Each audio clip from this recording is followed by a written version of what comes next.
E aí? Sabe quando a gente vê uma notícia e na hora pensa, nossa, isso é crime? Pois é. Do ponto de vista da lei aqui no Brasil, para chegar nessa conclusão, o caminho é um pouco mais longo. Existe uma espécie de checklist, um passo a passo que tem que ser seguido à risca. E é exatamente isso que a gente vai desvendar hoje. Pois é, essa é a grande pergunta, né? No direito penal, a resposta não vem de bate-pronto, não é um simples sim ou não. Pelo contrário, é uma análise bem cuidadosa feita em etapas, justamente para garantir que tudo seja avaliado da forma mais justa e correta possível. A teoria que a maioria dos especialistas segue por aqui é a chamada teoria tripartite. O que ela diz? Basicamente que todo crime é formado por três peças, três elementos essenciais. E olha, essa estrutura não está aí à toa não. Ela funciona como um escudo, sabe? Uma barreira de proteção contra acusações apressadas. Se faltar um único desses elementos, umzinho que seja, juridicamente não existe crime. E aqui estão eles: fato típico, ilicitude e culpabilidade. Para ficar mais fácil, pensa neles como três portões. Para uma atitude ser considerada crime, ela precisa passar por todos os três, um de cada vez. Vamos abrir o primeiro portão para entender como funciona. Bom, o primeiro passo da nossa análise é o fato típico. A pergunta aqui é super direta. Aquilo que a pessoa fez se encaixa como uma luva na descrição de algum crime que está escrito na lei? Esse encaixe perfeito entre o que aconteceu na vida real e o que a lei penal descreve tem um nome: tipicidade. Ele é o nosso primeiro filtro. Se a ação da pessoa nem sequer está prevista na lei como crime, a análise para por aqui mesmo. Fim de papo. E tem uma analogia que é perfeita para isso, que é o teste do cara crachá. É exatamente isso. Imagina que o juiz pega a foto do que aconteceu de um lado e o crachá com a descrição do crime do outro. A pergunta é simples. O cara é o mesmo do crachá? Bateu? O encaixe tem que ser perfeito. Vamos por um exemplo prático.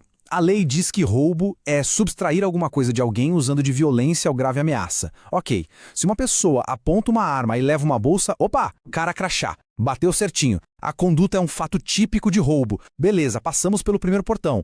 Mas será que isso já é o suficiente? E é aqui que a coisa começa a ficar mais interessante e nos leva ao segundo pilar, a ilicitude. A questão agora é a seguinte: só porque um ato passou no teste do cara crachá, ele é automaticamente ilegal? E por incrível que pareça, a resposta é nem sempre. Olha, a regra geral é que todo fato típico também é ilícito, ou seja, é contrário à lei. Mas existem algumas situações muito específicas, as chamadas excludentes de ilicitude, em que a própria lei dá uma justificativa para aquela conduta. É como se a lei dissesse, ok, eu sei que isso tem toda a cara de um crime, mas nesse contexto aqui, por essa razão, estava permitido. Para a gente entender isso na prática, vamos montar um cenário. Imagina a seguinte situação: o Carlão, com uma faca na mão, vai para cima do Jorginho, com toda a intenção de machucá-lo seriamente. A situação fica tensa, eles começam a lutar. O Jorginho, sem ter outra saída para proteger a própria vida, no meio da briga, consegue desarmar o Carlão. E para conseguir parar o ataque que era injusto e não cessava, Jorginho acaba ferindo o Carlão. E esse ferimento é fatal. Pronto, agora a gente tem um problemão. Uma pessoa matou outra. Então vamos aplicar nosso teste. De um lado, o ato de tirar a vida de alguém é um fato típico. Bate com a descrição de homicídio lá no Código Penal, cara crachá. Mas do outro lado, todo o contexto da situação grita: foi legítima defesa. O Jorginho estava apenas reagindo a uma agressão que era real e que estava acontecendo naquele momento. E aqui está o pulo do gato. A legítima defesa é uma dessas excludentes de ilicitude. Ou seja, mesmo que o ato do Jorginho seja típico, ele tem a cara de um homicídio, ele não é ilícito, não é contrário à lei.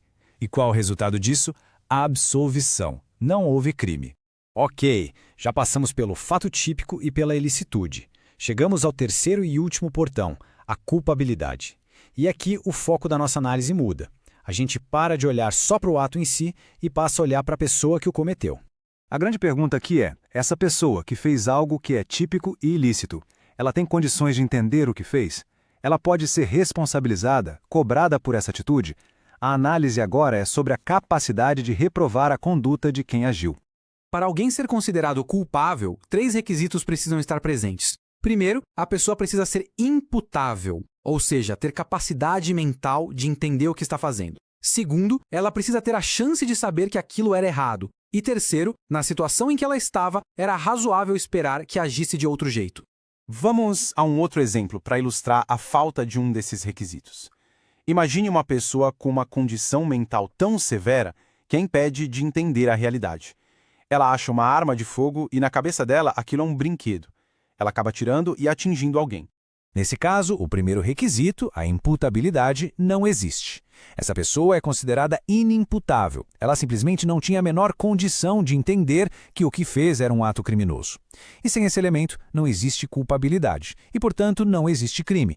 E é muito importante entender a diferença nos resultados. Quando a gente exclui a ilicitude, como no caso da legítima defesa do Jorginho, a pessoa é simplesmente absolvida. Fim de história para ela. Agora, quando se exclui a culpabilidade, como no caso da pessoa inimputável, o resultado é a isenção de pena. Ela não vai ser presa, mas pode ser submetida a uma medida de segurança, como um tratamento ou internação. A consequência é bem diferente. Então, para a gente fechar e amarrar todas essas ideias, vamos repassar rapidinho essa estrutura de análise que define o que é de fato um crime no direito brasileiro. O processo é sempre este. Primeiro a gente pergunta, a conduta bate com a descrição da lei? Se a resposta for sim, a gente avança. Existe alguma justificativa legal para essa conduta?